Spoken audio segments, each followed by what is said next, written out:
Ces trois outils-là, c'est ce que vous avez besoin pour aiguiser votre chainsaw. Puis la dernière fois que j'ai utilisé ma chainsaw, on a pogné des clous. Fait que il va certainement avoir une grosse job d'aiguisage. Je l'ai même pas essayé depuis. Ça a fait du... Puis ça avait de la misère à couper des planches. Fait que c'était quand même quelque chose. Puis là, j'ai un ami, Gabriel, en tout cas, s'il se reconnaît, qui est rendu à ça. Il coupe quelques arbres et tout. Puis là, sa scie ne coupe plus. Puis franchement, l'aiguisage d'une scie, j'ai appris l'importance de bien le faire, de le faire souvent. En fait, c'est sécuritaire d'avoir une scie qui coupe bien. Plus qu'une scie qui coupe pas partout. Le fait est que ça va couper droit, t'auras pas besoin de forcer. Parce que si tu te mets à forcer sur ta lame, c'est là qu'il peut arriver des accidents parce que tu te pognes un pied ou que tu t'envoies ça dans le front, en tout cas, plus ou moins. Mais en tout cas, ça explique un peu l'importance d'avoir une scie qui coupe. Tu sais, signe que votre scie ne coupe pas, ça shake, ça donne des coups, ou ça peut être autre chose. Là. Mais aussi, c'est quand la lame se met à faire des bananes, là, ça coupe croche. Puis t'as beau essayer de faire quelque chose de droit, ça s'en va tout croche. Aussi, quand ça coupe pas, ça coupe pas. Fait que ça, c'est les trois seuls outils que je vais utiliser. Là, j'ai une lime qui est adaptée à ma scie. La bonne grandeur. Il y a plusieurs grandeurs. Prenez la bonne. J'ai une lime plate, comme ça. Un petit peu de rouille ici, là, je l'ai laissé traîner. Mais c'est ça. C'est très mince. C'est très léger. Et puis j'ai un guide ici pour... là, j'ai des termes anglais, là. On dit des rakers, là. Ça sert à ajuster la hauteur entre les dents de la scie. Je vais tout expliquer ça, tout en détail. Ce que je vais dire va certainement être contredit par plein de personnes.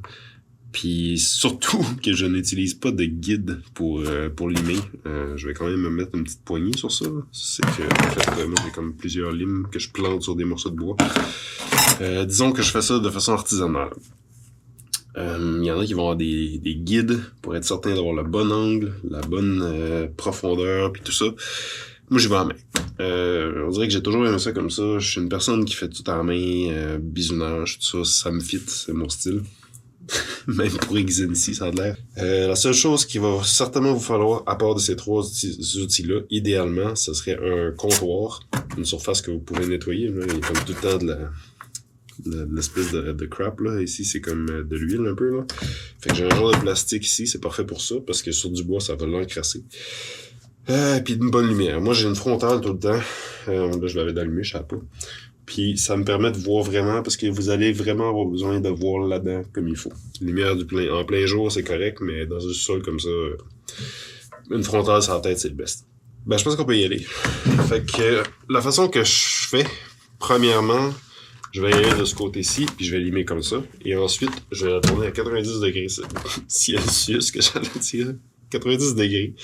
Je vais la pincer comme ça avec ma main gauche et puis limer avec ma main droite. C'est ma façon de fonctionner. Là, c'est certain qu'il y en a qui vont dire « Ouais, c'est pas vraiment ça le best » pis tout ça. Je comprends, mais moi, ça marche. Ça coupe, ça fait drette. Fait que, premièrement, la lime, j'en ai trois. Puis je sais qu'il y en a une qui coupe pas, mais je sais pas c'est laquelle. Fait que ça, c'est à acheter en paquet. Moi, je pense que j'ai acheté une boîte. Je sais pas, je pense que c'est à peu près une lime par chaîne. Je peux me tromper encore, là. Mais ça ressemble à peu près à ça. Puis en fait, vous allez sentir là, quand ça gruge pas, puis que ça vient comme glissant, puis ça fait un son dur, si on veut. Puis c'est le temps de changer la lime. Ça vous prend un crayon. Parce que c'est pas toutes les scies qui ont des dents marquées, là. Je vais écrire la première que je commence. Vous pouvez mettre du crayon feutre noir. N'importe quoi qui va faire en sorte qu'une fois que ça a fait le tour, vous avez compris que vous avez fait le tour. Fait qu'on commence, je m'accote très très fort sur la scie pour pas qu'elle bouge. Tu sais, je veux pas que ça bouge du tout. Je veux que la chaîne soit quand même serrée. Mais pas trop pour pas être capable de la tourner. Mais je veux dire, faut pas que quand vous donnez un coup de lime, que toute la chaîne débarque puis vienne comme se tourner sur elle-même. Mais en général, ça c'est déjà correct. On y va. Là, je m'enligne horizontalement. Et puis, vous allez voir qu'il y a une petite ligne sur la dent. Je vais mettre des images sur Internet, ça va être bien compliqué. Donc, cette petite ligne-là indique l'angle dans lequel vous devez travailler. Si vous allez plus comme ça, la dent sera plus pointue. comme ça, moins pointue, on s'entend, mais dans le fond, si elle est trop pointue, elle va mordre plus dans le bois. Il y en a qui vont l'ajuster l'angle comme ça, tu sais, du bois très mou. Mettons, on coupe que du tremble aujourd'hui, je pourrais y aller un petit 5 degrés de plus. Et si on coupe plus du bois franc, ben, je pourrais aller peut-être un petit peu plus serré comme ça pour l'érable ou peut-être du merisier ou du chêne, etc. C'est ce que je me suis fait dire. J'ai jamais expérimenté, ben franchement. c'est tellement, là, il y a tellement de monde qui vont dire plein de choses en commentaire, c'est certain. Mais la position, pourquoi j'ai besoin d'un comptoir élevé, c'est juste que tu veux pas travailler, je peux pas l'exprimer, mais tu sais, comme en bas comme ça, ou trop haut. Idéalement, tu veux que ton bras soit au repos, là, il soit comme à 90 degrés pour que tu puisses juste comme pistonner dessus. C'est les grandes lignes, là. Moi, c'est ça. Parce que tu veux pas, faut pas que ça fasse ça, comme ça, puis non plus comme ça. Si tu limes comme ça marchera pas partout. Il faut toujours que tu restes super droit. En fait, c'est pour ça qu'il y en a qui utilisent des guides. C'est quasiment comme une pince ici, une pince là, puis il te reste rien qu'à zigonner dans le trou jusqu'à temps que ça soit correct. Donc là, je m'accote vraiment dessus parce que je veux vraiment pas que ça bouge. Puis même qu'avec ma hanche, je viens à côté ici pour être certain. Bon. C'est parti. Fait que cette lime-là, elle lime bien. Puis là, je prends une image avec mon téléphone parce que là-dedans, il se trouve à... Fait que c'est pas la pire des dents. Il y en va certainement en avoir d'autres, mais celle-ci est comme courbée comme ça. On voit qu'elle est pas droite. Ce qui veut dire que la pointe a comme été usée. Fait que ce qu'on veut, c'est limer jusqu'à temps que ça soit droit.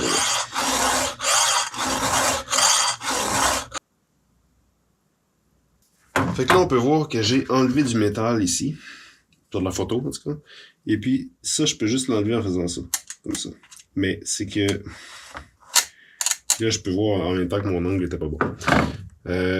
Mais ce qui arrive, c'est quand vous limez en dessous, il y a comme une petite feuille, un petit barf, il y a comme un petit bourrelet, si on veut, de métal qui est usé puis qui reste collé là.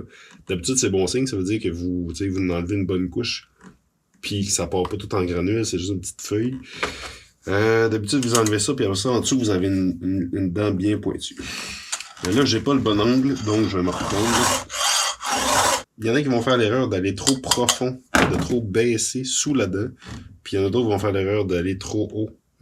Puis la dent, là, il faut que ça soit comme ça. Hein. Si la lime, disons que ça c'est la dent, puis que la lime vient comme ça ici, il faut que vous ayez juste assez de dents sur le dessus pour faire un crochet. Si vous allez limer trop sur le dessus, vous allez avoir comme ça, vous allez avoir une dent qui va être trop par en haut, qui viendra pas mordre dans le bois. Et puis l'inverse, si vous passez trop profond en dessous, ben vous allez limer à tout jamais. Puis vous allez avoir comme une espèce de palette. Vous pourriez vous ramasser complètement en dessous de la dent, puis limer, puis ça lime rien pendant tout, ça fait juste faire un trou en dessous. Fait que c'est important de soit appliquer une pression en limant vers là, vers en haut ou vers en bas, selon qu'est-ce qu'il faut que vous ajustiez. Ça, vous pouvez le regarder de côté, tout simplement. Vous voyez si votre dent est là ou pas.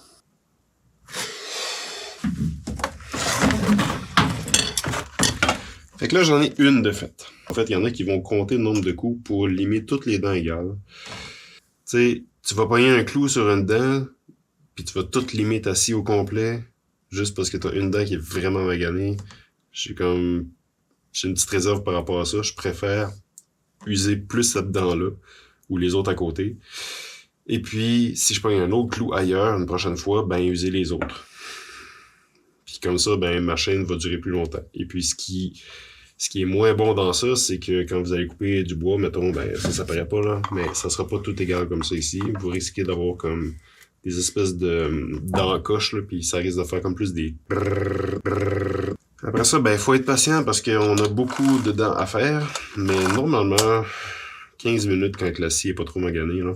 Je fais un petit time-lapse, je fais le tour de ce côté-là, après ça, je change de côté, je vous explique d'autres choses.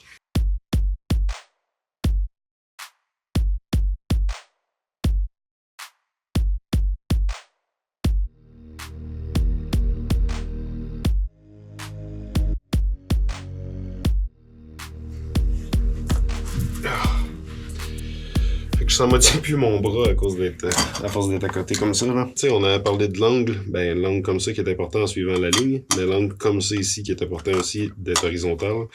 En fait, si jamais vous vous rendez compte que vous limez et puis que vous suivez le bon angle, tu sais, vous regardez puis vous êtes parallèle à la petite ligne sur la dent, mais vous voyez que ça lime pas dans le bon angle, ben vous êtes probablement trop comme ça ou trop comme ça.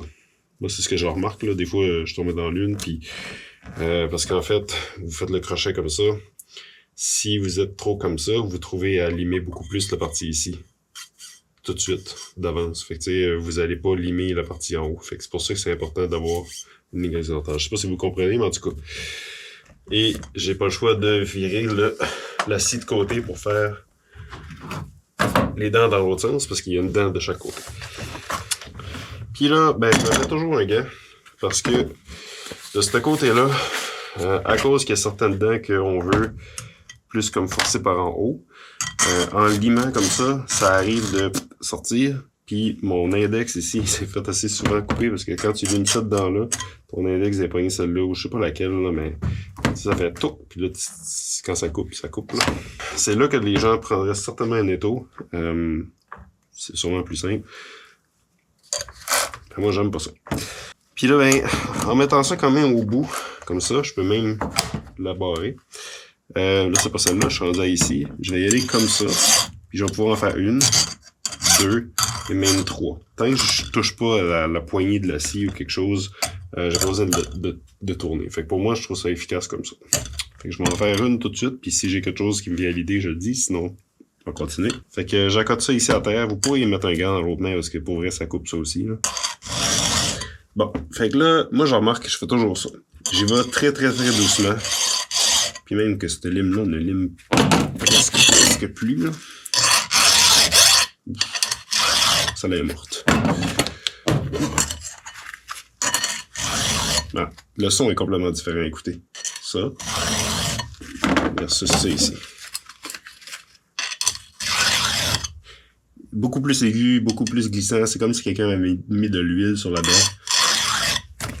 Ça, on entend que ça gruge. Là. En tout cas, je sais pas si la caméra le pogne, mais ça fait comme un... Je commence tout le temps très très très mollo sur la première. Je mets pas de pression, j'essaie juste de trouver la bonne ligne pour m'habituer. Et puis, à force de l'avoir, ben, je mets de la pression un peu plus. Je peux ralentir mon mouvement, puis m'assurer d'être bien droit.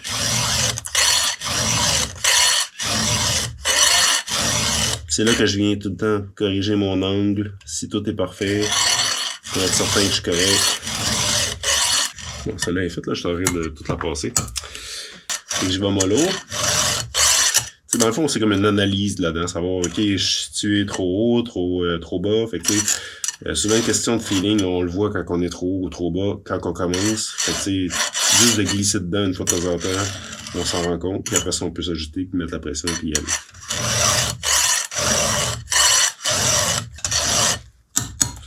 Puis on peut cogner comme ça une fois de temps en temps. Je sais pas si c'est vraiment utile, là, mais on voit le métal sortir de la lime. Là. Fait que je vais faire le tour comme ça, puis quand je vais en trouver une qui est vraiment maganée, je vais vous montrer avant-après. Fait que ça va vous donner une petite idée. Fait que je débarre ça. Et je continue.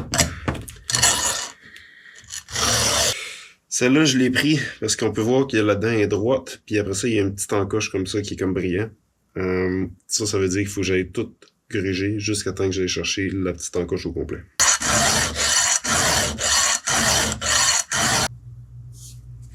Bon. Mon téléphone est mouru. Fait qu'on va laisser faire le avant et après. Mais en gros, c'est ça, je l'ai expliqué. C'est décevant, mais désolé. Bon, vous savez quoi? Je vais chercher une meilleure caméra parce que les photos de téléphone, premièrement, c'est pas grave. Puis là, tu sais, comme de mes yeux, je vois vraiment les dents qui disparaissent sous la lime, puis ça se fait super bien. Puis j'aimerais ça que vous voyez ça, fait que je vais aller chercher ma caméra vidéo que j'utilise pour faire des contrats vidéo. Qui prend beaucoup de temps de post-production et tout ça. Fait que mettez donc un like sur la vidéo parce que je me casse la tête beaucoup pour vous autres.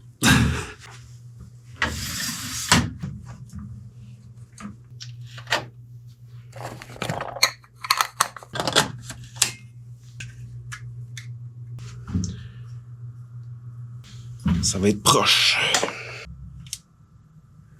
Ça roule. OK.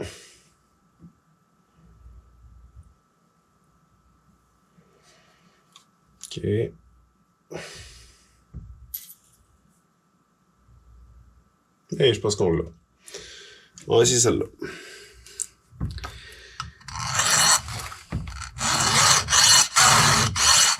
De côté, il y a effectivement un crochet, mais je pourrais en enlever plus. Fait que là, je sais pas si vous voyez. Oui. Bon, vous voyez bien. Si je me penche de côté, le crochet est comme un peu trop comme ça. J'aimerais ça qu'il soit plus comme ça. Fait que ce que je vais faire, je vais gruger ici un peu. Puis je vais aller en dessous de la dent. Faire attention de ne pas bouger pour le focus. Là. Fait que j'y vais vraiment par en bas. Comme ça. J'essaie d'enlever ça ici. Là. Une petite bosse là.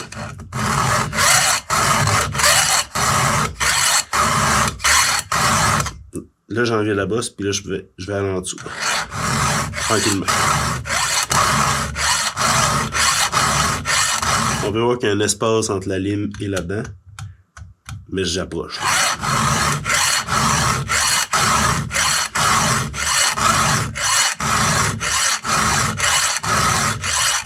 Là, je touche à la dent. Et je viens de recréer un crochet qui me plaît. Effectivement, de côté, c'est parfait. Voilà, fait que c'est comme ça. Là, je t'en ai pris une crampe dans les mollets parce que je suis au bout des orteils. Ah!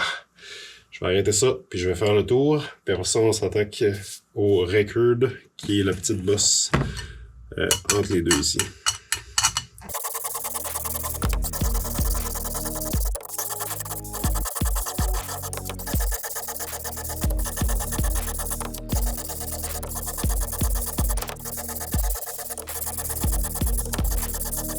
Ça qui est ça.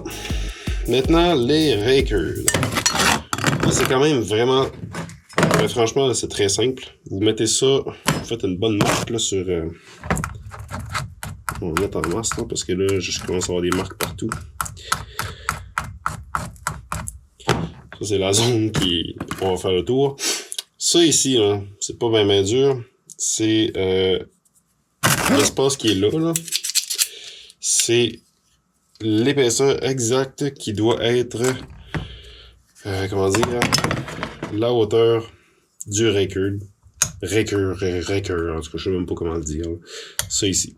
Donc, en mettant ça sur les dents, comme ça, vous devez avoir exactement la bonne chose. Fait que là, vous pouvez voir que si je m'accote dessus, présentement, il y a du lousse. Fait que tout ce qui reste à faire, c'est limer le raker. Comme ça, jusqu'à temps qu'il n'y ait plus de lousse. Vous devriez être à côté dessus. Puis là, c'est important de ne pas trop limer le truc en question. Là. Essayer d'être plat. Là.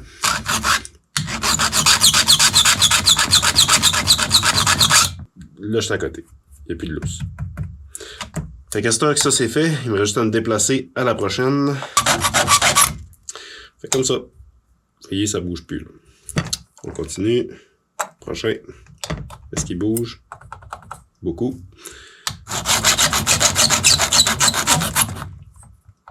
Encore. Des fois, c'est juste parce qu'on n'est pas à la bonne place. D'habitude, ça fait un espèce de son aigu. Là. Ça, c'est signe que vous êtes appuyé sur les deux côtés en même temps que le raker. Ça fait comme un son... Oui. Comme ça. Ok, comme ça, il est correct. C'est ça. Bon, next. Fait que c'est vraiment important d'être bien à côté sur les dents, là, parce que si vous n'êtes pas à côté sur les dents comme il faut, sur la pointe de la dent, parce que ça ici sert, en fait, à force que vous aiguisez votre scie, plus vous aiguisez, plus les dents sont basses, et puis ça, le raker, se trouve à être ce qui empêche en fait la dent au complet de manger le bois d'un coup. Quand vous coupez votre planche, vous touchez le bois avec le raker si on veut, et puis la dent vient enlever un morceau. Fait que d'une dent à l'autre, il y a tout le temps un poil que votre dent va aller manger de bois entre chaque. Si vous aviez pas de raker, vous sûrement que ça donnerait un coup, ça aurait brrr, parce que les dents mordraient dans le bois, puis ça serait ça. Si les rakers étaient trop hauts, ça enlèverait pas assez de bois, puis il sortirait quasiment du brintis au bout de la scie. Ouais, puis tu sais, ça scierait vraiment pas beaucoup.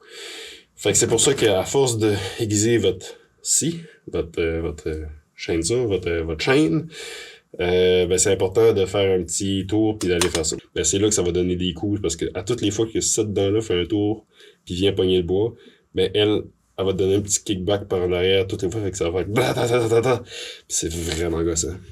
Ça peut arriver dans le cas où est-ce que vous limez plusieurs fois, puis il y a une dent qui sort, puis vous descendez pas les raqueux. Fait que, en tout cas, fait que c'est ça. Fait que là, sur ça, moi je continue. Vous pourriez en faire 2 comme ça, là, je trouve, vous voyez, là. C'est sûrement mon erreur, là. Mais vous en avez un ici, puis un ici. Puis ça ici, je sais même pas à quoi ça sert. Ça sert-tu à limer, genre? C'est quelqu'un qui le sait, là. Parce que ça me semble être le bon angle pour... puis après ça, il y a une dernière étape à faire. Fait que je fais ça, puis je vous reviens après.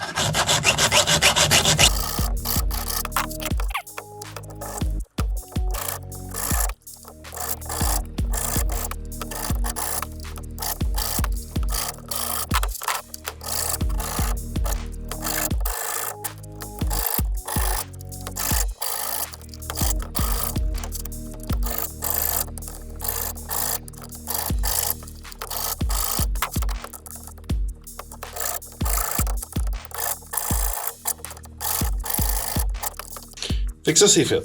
Fait que là, on a limé les dents. On s'est assuré que le croc était correct, que la dent était bonne, était pointue, que tout était correct. Puis entre chaque dent, il y a un raker qu'on a descendu à la bonne hauteur selon notre guide. Maintenant, si on se dit que quand on coupe une planche, la scie, la chaîne mange le bois, mais le raker de l'arrête, le raker, on vient de... Tu sais, c'est fait comme une bosse, ça, là. On vient de l'aplatir. Fait que moi, ce que j'aime bien faire, puis j'ai vu une différence, puis j'ai déjà vu du monde le faire, j'aime bien repasser tous les rakers au complet. Puis là, c'est fancy, là, c'est pas grand monde qui font ça. Puis juste comme arrondir les coins. Comme ça ici. Juste un petit fruit.